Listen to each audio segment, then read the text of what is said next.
见是场震撼，从此后我心里被你填满。狂风中，暴雨里，心心相印，迎着风，迎着雨，笑容灿烂。奔向你，让我们策马奔腾；奔向你，让我们踏遍红尘；奔向你，让我们紧紧相随；奔向你，让我们挥洒青春。这场爱强烈到天崩地裂，这场爱简直是轰轰烈烈。不管他人世间几人能见，我和你共始终，此情不灭。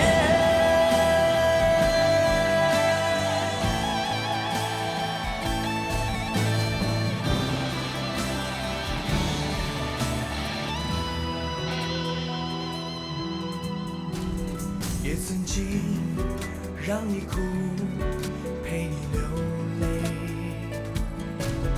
转眼间你用爱把我包围。为了你，我可以放弃一切；为了你，走天涯，始终不悔。爱强烈到天崩地裂，这场爱简直是轰轰烈烈。不管他人世间几人能见，我和你共始终，此情不灭。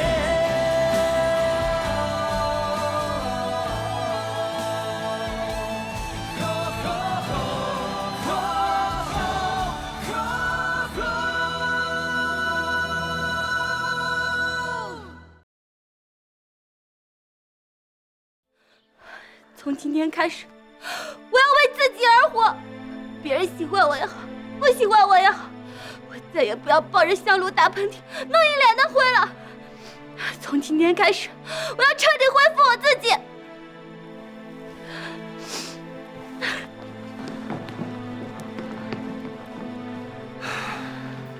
不行，我们得给他上课。要是老佛爷再召见他，他还是这个态度，那才是真的没救了。我怎么那么笨？什么杀不死，什么 surprise， 我打你一个落花流水。什么杀不死，我要把你的 surprise 杀死！哥哥饶命啊！就算我才子小桌子是武林高手，也是杀得死，不是杀不死啊！哥哥，小厨子学羊叫，学猫叫给你听，你别打了，别生气啊！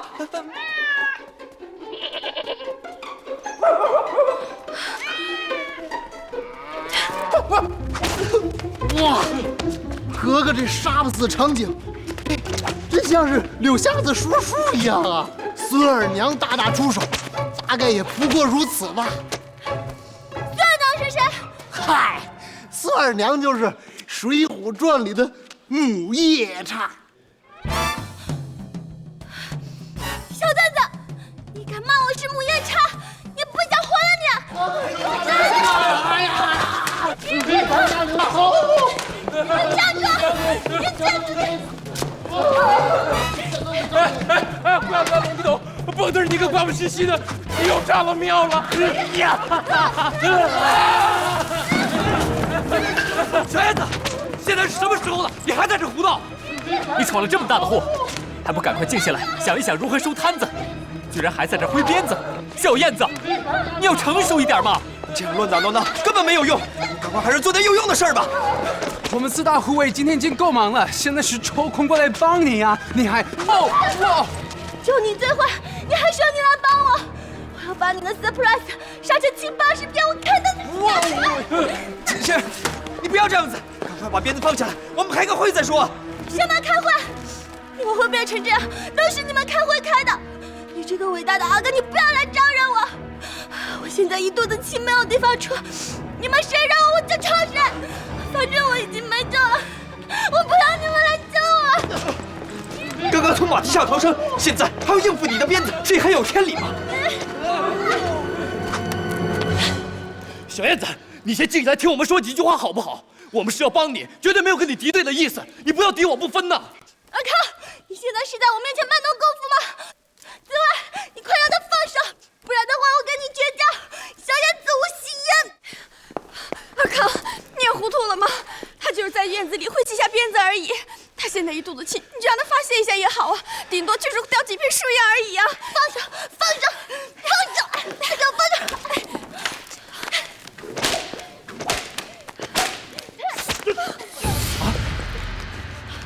真是好心没好报，早知当马没受伤，现在受伤了。小燕子，你怎么打尔康啊？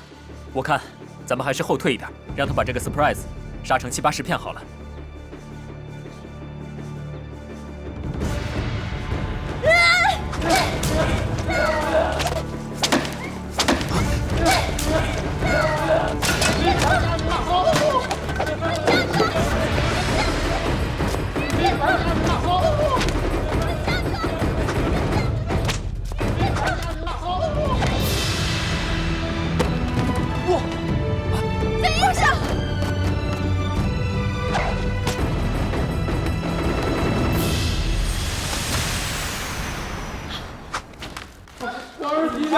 叩见皇上，叩见皇上。叩见皇上，皇上吉祥。叩见皇上。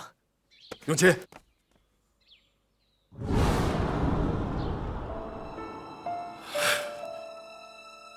小燕子，你这是干什么？你早上闯的祸还不够大吗？你到底在想些什么，在做些什么？摔了老佛爷还想用鞭子抽朕，你是不是不想活了？朕每天为你收拾这些烂摊子，已经收拾得不耐烦了。你大祸临头还在这玩鞭子，你到底几岁啊？有没有头脑？有没有思想啊？你非要朕摘了你的脑袋，你才甘心吗？皇妈，你一心一意就想摘我的脑袋。既然你那么想要我的脑袋，我送给你就是了。什么话？中国话。我知道我闯了大祸了，不用你来说我，这已经有一大堆人在说我了。你现在过来，不也是想要大骂我一顿吗？我知道我犯了大错了，您要怎么罚我？您真的要砍我的脑袋吗？好，反正你是皇帝，要砍就砍吧。明明是那匹马闯了祸，他偷吃了我的紫气斗来，还到处乱闯。您不去惩罚那匹马，你却要砍我的脑袋。好，我认了，要砍就砍吧，早砍早死，免得我天天的担心。你以为朕不会砍你的脑袋是吧？害你的是那匹马是不是？好，朕先斩了那匹马，再来处理你的脑袋。哎呀，小燕子，朕在千头万绪之中还来到漱芳斋，就是想帮你怎么保住你的地位。现在，算了，什么都不用说了。朕对你真是失望到极点。这段日子，真是白疼你了。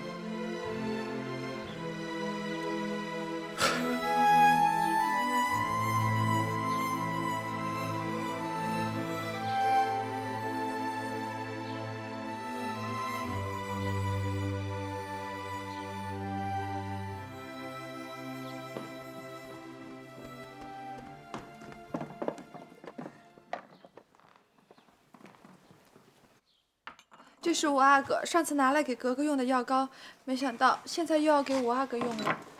常太医上次给我开的药，一擦就不痛了。哦，是我去拿。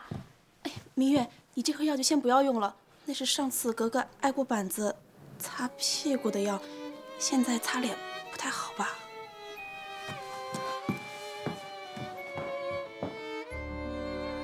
算了，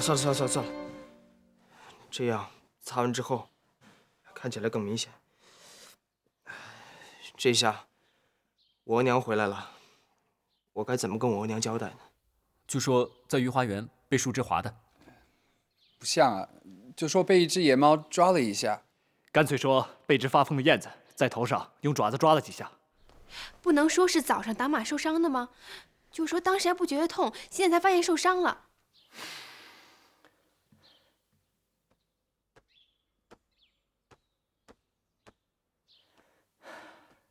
天都快黑了，我该回去了。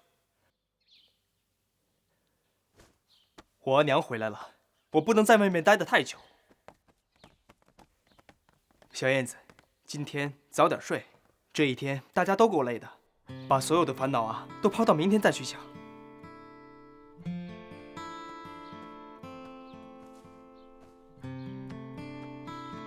劝劝他，既然老佛爷今天不召见他，明天我们再来计划如何应付老佛爷。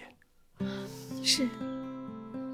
那个 surprise 已经被你杀得乱七八糟了，等一下我再帮你踹他几脚出气。哎，好了，你别在乎皇上那几句话，他今天也够受的，一直伺候着老佛爷，还记挂着跑来看你啊。皇上不知道你在杀 surprise， 才会说那些气话。你的状况又那么多，他应该早就习惯了，不会不疼你的，你知道吗？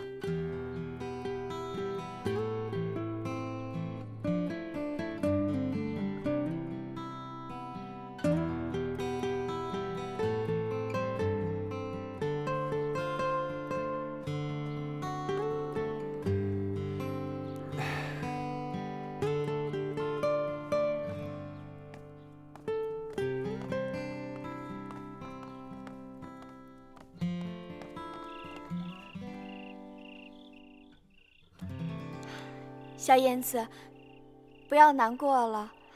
不管怎样，过了今天，明天又是新的一天啊。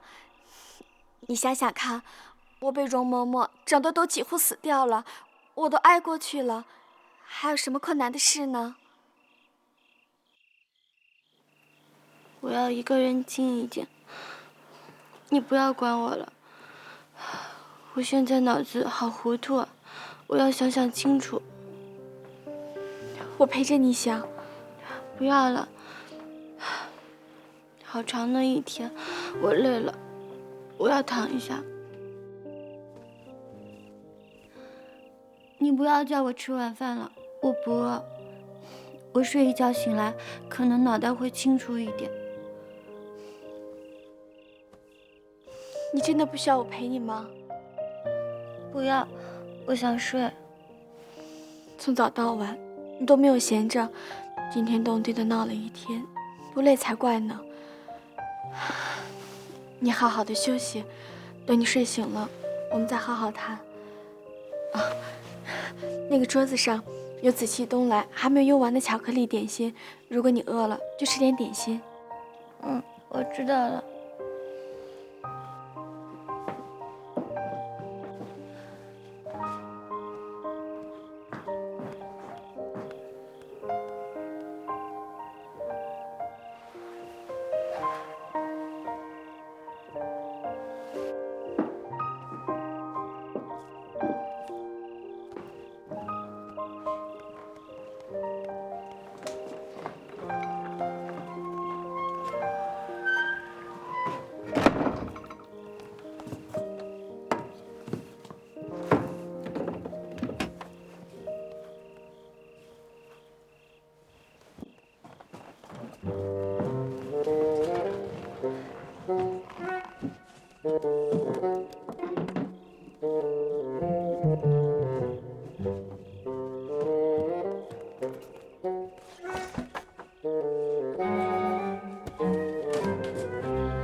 什么人？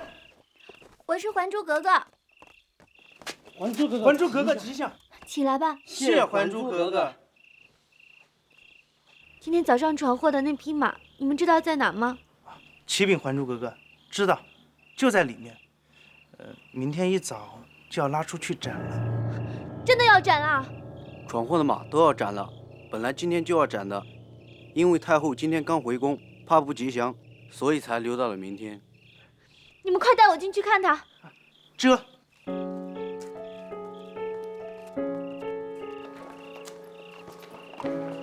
就是那匹马，哥哥。他叫什么名字啊？启禀格格，他叫菲儿。菲儿，菲儿，好名字。我要在这陪着这匹马，跟他说说话，你不要来吵我。啊，那格格要什么吗？什么都不要。啊，那奴才告退。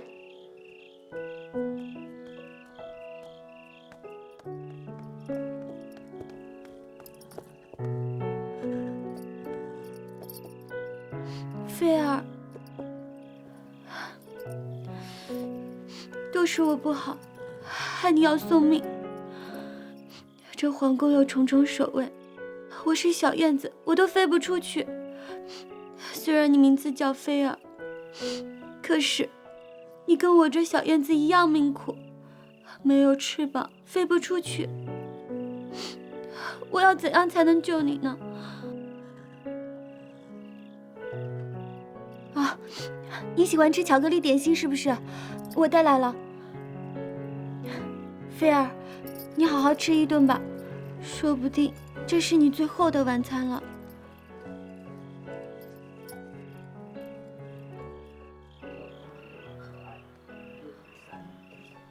风画师，我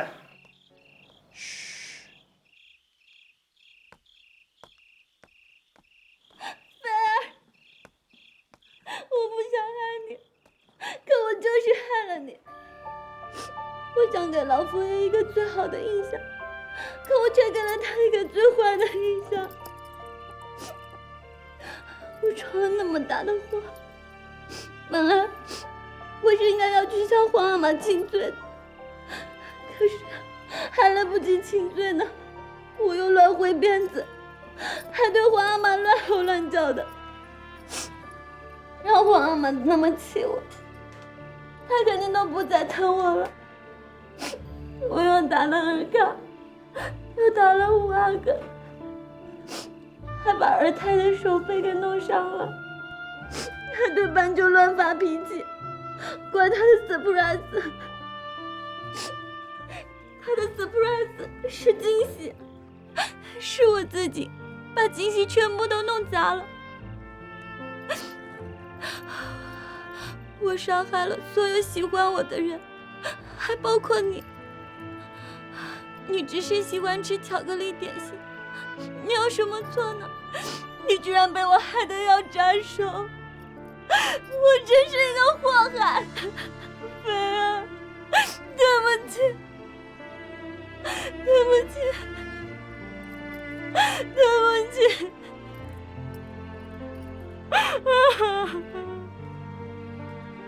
对不起，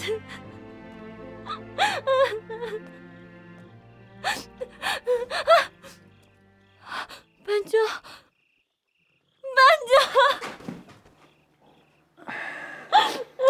不要这样，大家都没有气你，也没有被你伤害。你的痛楚我完全了解，完全体会，大家也会了解，也会体会的。今天是我们几个太鲁莽，应该安慰你，不该责备你的。你们都该骂我的，是我没有听话，是我没有躲在被窝里，是我把太后的回宫场面弄得一塌糊涂，我还害大家受了伤，还有菲儿。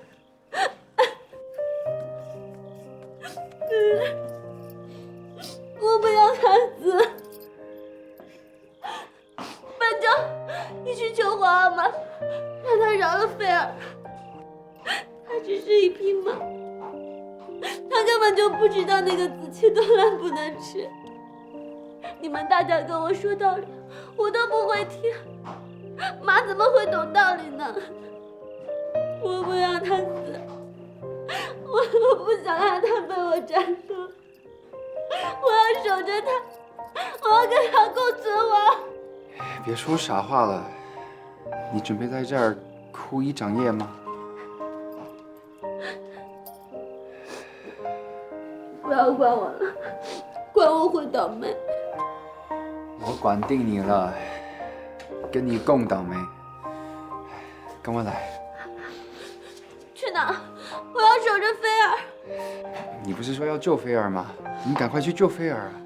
还来得及吗？只要事情没有发生，只要有心去做，什么事都来得及。来，走。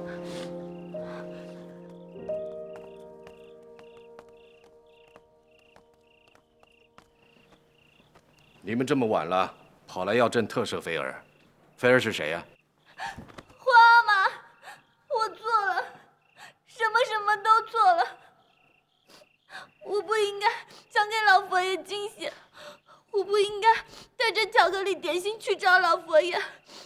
我应该要知道自己有几两重，我就是脑袋不清楚了吗？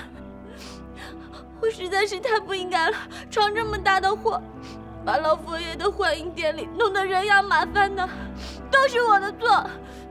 可是菲儿她没有错，她都是被我给害的。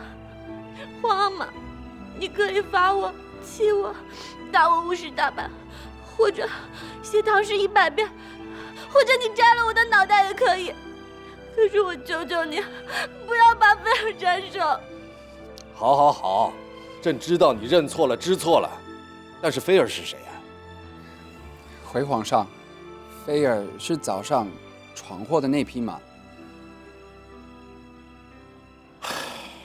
今天下午，你才发脾气，在院子里面，对每个人挥鞭子。现在你跑来为一匹马求情你。下午我不是想对每个人挥鞭子，我是想对我自己挥鞭子。我气死我自己了，我什么都想做好，可什么都做不好。皇阿玛，你说的都对，我就是没头脑、没思想，我昏肠透顶了。我把我所有的错全部推给了那匹马，我实在是太不应该了。皇阿玛，你打我、骂我、砍我都可以，求求你饶了那匹马吧。皇上，臣今晚轮班保护淑芳斋，看到还珠格格溜出门，臣跟着他到了马房，发现他抱着那匹马狂说对不起。臣要他离开那儿，他说要和那匹马共存亡。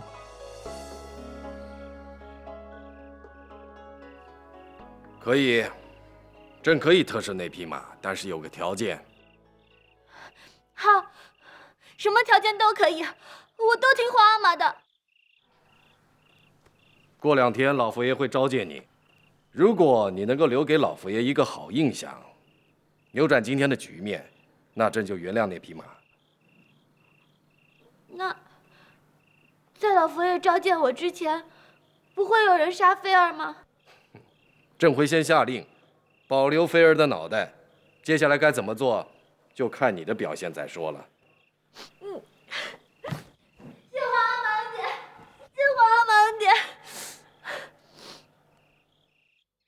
好了好了，你们赶快告诉我，见了老佛爷之后，我应该要怎么做啊？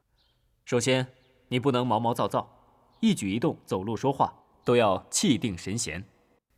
你呀，一定要把容嬷嬷教你那些规矩全部拿出来。该行礼的时候不要忘了行礼，不该说话的时候一定不要乱说话，否则你又有麻烦了。要不然，等太后召见你的时候，让紫薇跟着你去，然后你看看紫薇的眼色，所有的礼节按照紫薇的暗示就对了。别说暗示了，我自己也很紧张啊。况且我是个宫女，跟去行吗？这样会不会又乱了规矩啊？格格带宫女啊，不会乱了规矩。很多格格身边都一定带着宫女。那样就好了，那我就看着紫薇的脸色做事。紫薇笑我就笑，紫薇皱眉我就皱眉，紫薇叹气我就叹气。那怎么成啊？老佛爷的目标是你，不是紫薇。你每一次回答一句话，都是看紫薇，一定又会弄巧成拙。那我就是一个弄巧成拙的人，这是我的特长。你们不就是要教我怎么样才能不弄巧成拙吗？你还知道那是你的特长？看来啊，你还很有自知之明。所以，你不得不把你的特长收起来，那就是千万不要去弄巧。啊？什么是不要弄巧啊？收起你的小聪明，低调再低调。听不懂不要装懂，接话不要太快。我知道了，那我见到太后的时候，我就什么话都不说，我假装是哑巴就好了。那也不成啊！如果太后指明要你回话，你总不能什么都不说。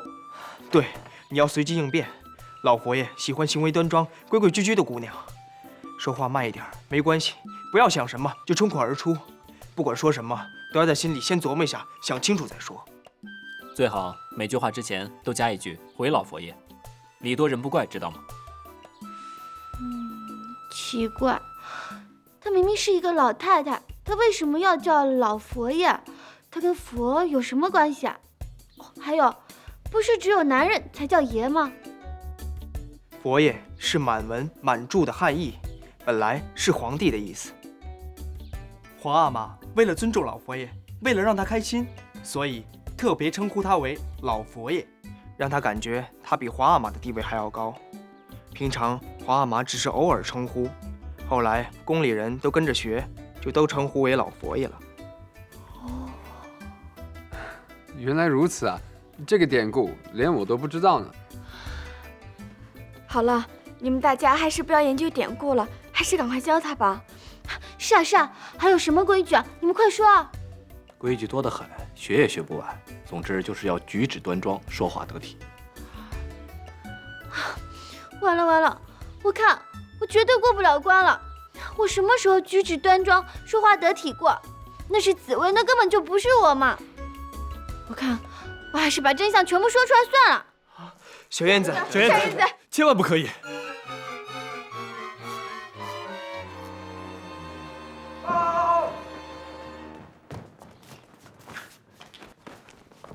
太后娘娘传《还珠格格》立刻去慈宁宫问话。啊，这么快？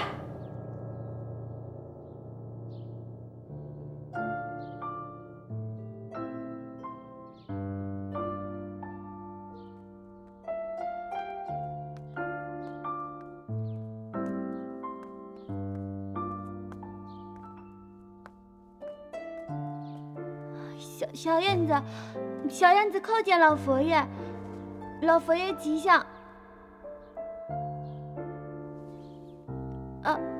还有皇阿玛、皇后娘娘、令妃娘娘。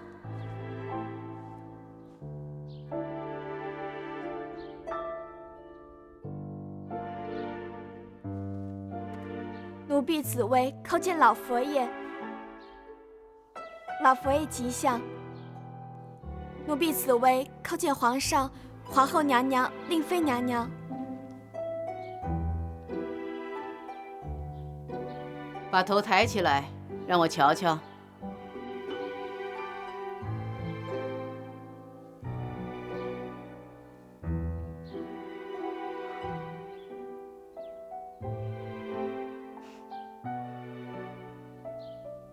起来吧。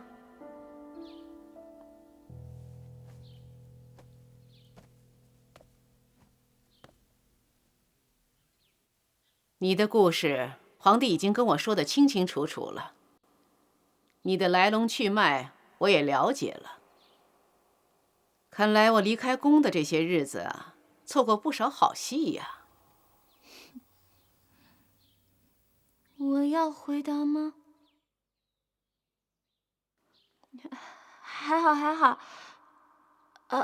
我是说，不是，回老佛爷，回老佛爷，您老人家错过的都是应该错过的，因为我进宫以来都在犯错，您错过就算了吧。老佛爷，小燕子说话就是这样的，规矩还没教好呢。进宫这么久了，规矩还没教好，谁负责教规矩的？老佛爷，是臣妾管教不当。格格刚进宫时，几乎天天都在教规矩，也派容嬷嬷仔细教过，不知怎的越教越难。格格有自己的特色，皇上认为那是天真自然，要维持她的本来面目。本来面目。这本来面目是不是就是我昨天看到的面目啊？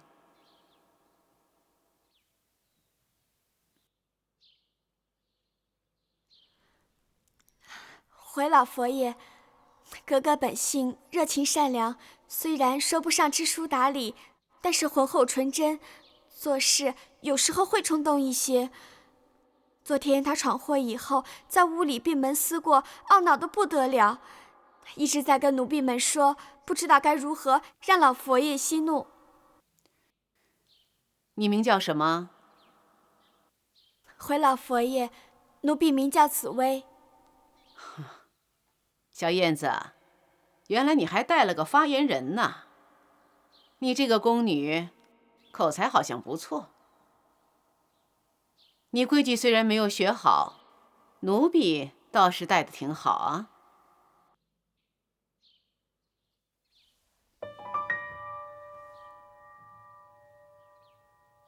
为什么我问你话，你总是要看紫薇呢？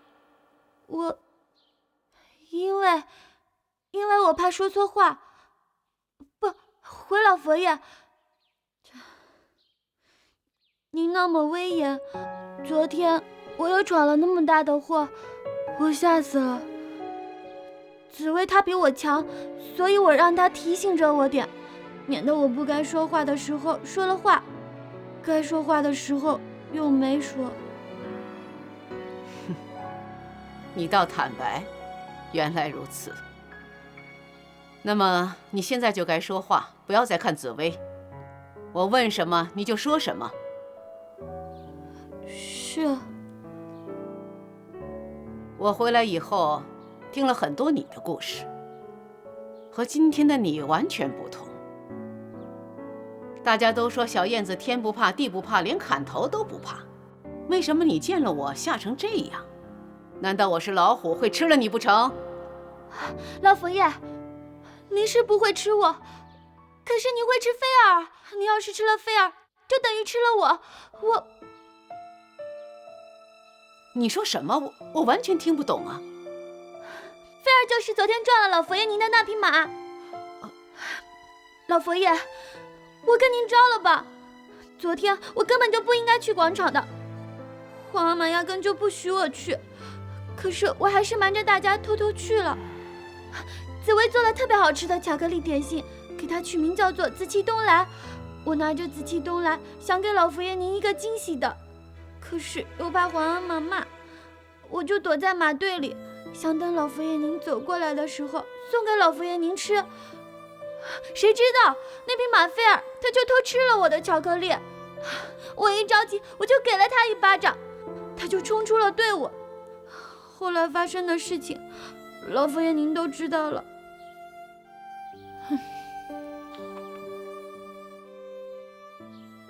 原来是这样，为什么没人跟我说清楚呢？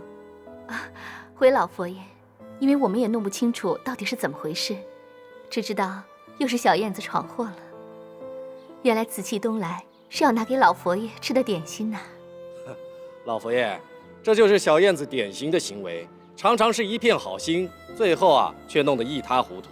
其实情有可原嘛。老佛爷，菲儿没错，都是我的错，请您高抬贵手，不要砍菲儿的头。我昨晚上去看他，他还不知道是我害了他，还在那舔我的脸。我不要他死，老佛爷。是谁要杀菲儿？老佛爷，闯祸失控的马通常都要斩了，免得他再闯祸。哎呀，阿弥陀佛！我吃斋念佛为大清祈福，你们居然为了一匹偷吃的马开杀戒！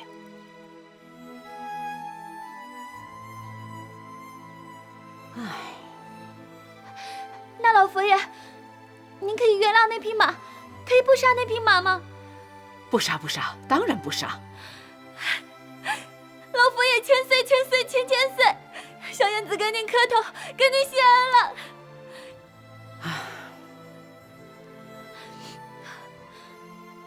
现在您可以罚我了，随便您罚我什么都行，打大板子也行。我罚你什么呀？罚你为我送紫气东来，罚你想拉住那匹马，罚你把迎接的场面弄得乱七八糟，罚你害我和于飞摔成一团。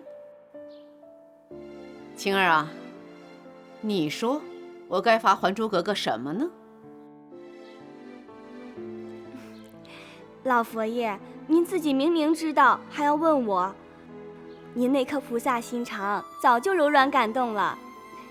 还珠格格一片孝心，虽然让老佛爷摔了一跤，但是也让老佛爷体会到了吴阿哥和尔太他们的一片孝心，还经历了一场惊心动魄。您是因祸得福了。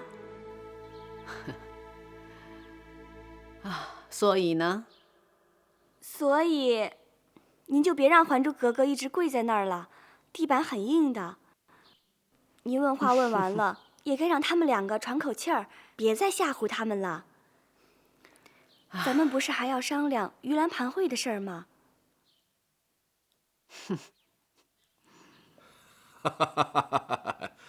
小燕子，便宜你了，你和紫薇下去吧。那匹马的命是保住了，你这条小命也保住了。在你没说出不得体的话之前，去吧。是，谢老佛爷恩典，谢皇阿玛恩典。还有你，不知道你是谁，也谢谢啦。谢老佛爷恩典，谢皇上恩典。奴婢代还珠格格深深的谢谢你，希望有机会能够让她报答你。好一个宫女，太出色了。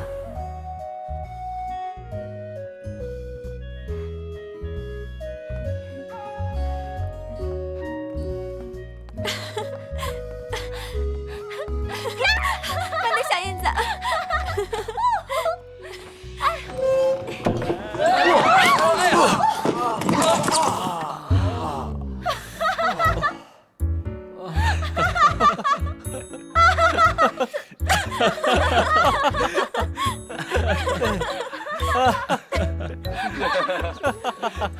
你们啊，给我上了半天的课，结果一点用都没有，还是我自己挺身而出救了菲儿和我。这个老佛爷真精明啊，连紫薇都没办法。你不要再得意了，如果不是晴儿帮腔，皇阿玛帮忙，你怎么可能那么容易过关啊？那个晴儿是谁？也是老佛爷的宫女吗？看着很能干的样子。她不是宫女，是一位格格。她也是皇阿玛的女儿吗？她不是，她是玉亲王的女儿。10几年前，玉亲王战死沙场，福晋跟着殉情而死。晴儿是他们唯一的孩子，老佛爷见她可怜，便带回了宫里，一直养在身边。原来如此啊，她是老佛爷亲信啊。不错，不只是亲信，而且是亲人。老佛爷几乎离不开她。老佛爷喜欢她，就跟皇阿玛喜欢你一样，没什么道理，就是打心眼里喜欢。哎，那个秦哥哥说的盂兰盆会是什么呀？盂兰盆会，这是宫里很重视的中元节活动。当天除了请寺庙里的和尚进宫祭祀以外，还要烧法船、点莲花灯。这最好玩的还得是在太液池上放河灯。我来中国那么多年，最喜欢这个中国节庆了。尤其在太液池观赏随波荡漾、烛光闪闪的河灯，真是另有一番风景啊！小燕子，你表现的机会又来了。中元节当天，太后会从所有妃子和格格当中选出一位做的最好莲花灯来打赏，这机会你应该好好把握。今天太后对你的印象已经不错，你再好好表现一下，就像我说的，你会再征服一位皇室地位最高的人。好，班吉明，你想得真快。小燕子，做莲花灯难不倒你吧？那当然了，就算我有问题，还有你们4大户啊，还有4大才子、4大美女，就算有问题，所有问题都会像我变鞋子一样，扑通都变不见了。只怕你的问题啊，才像你变鞋子一样，一双一双都变出来了。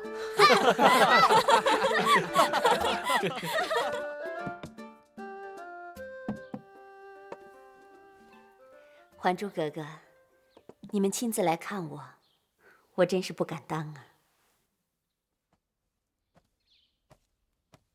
于妃娘娘，上次在太和殿前面，我闯了大祸，害您摔了一跤，实在很对不起，所以今天我特意过来跟您道歉。不用道歉，没这么严重吧？我和老佛爷都没有受伤，倒是你追着马儿满广场跑，还被高远拎起来，你有没有受伤啊？原来那个侍卫，他名字叫高远啊，他好功夫啊！吴阿哥，你去把他找来，我要拜他做师傅。你不要一天到晚想着拜师傅，先把书读好才要紧。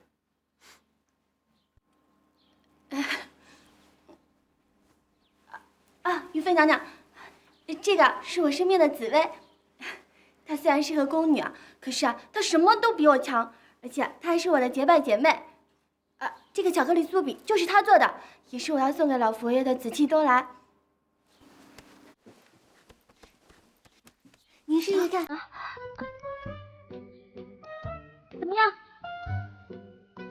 不错不错，味道不错，从来都没有吃过。这个里面啊有巧克力粉，是班迪明家里从国外送来的。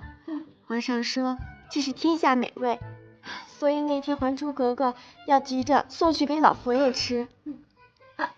您别吃这个，你试试这个，这是另一种口味，杏仁的。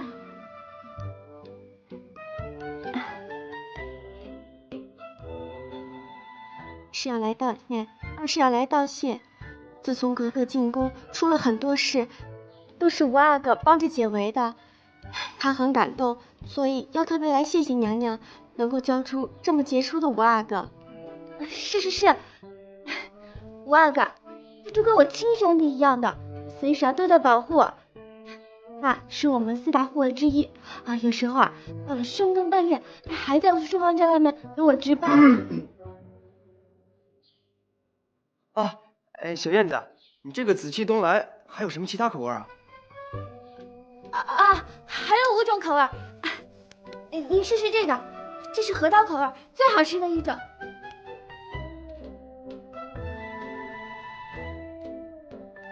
还有一件事，要向娘娘您坦白，吴阿哥那个伤啊，他其实是我上。吴阿哥，娘娘又不是皇后，也不是老佛爷，她是你亲娘，何况她又那么慈祥，我们就不要再对她撒谎了。娘娘，其实啊，那个伤是我拿鞭子抽的。什么？他说是树枝刮的，我看着就不像。你为什么要抽他？我不是要抽他，是他正好帮皇阿玛挡那个鞭子。还帮皇阿玛挡鞭子？难道……小燕子，你说的话我娘听不懂，你少说一点。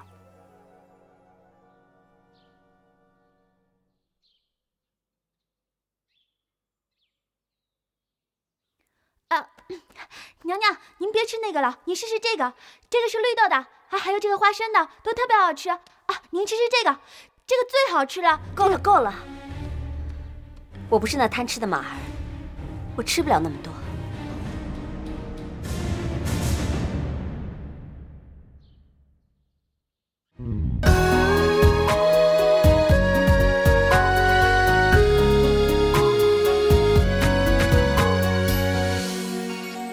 那天我化成一只翩翩的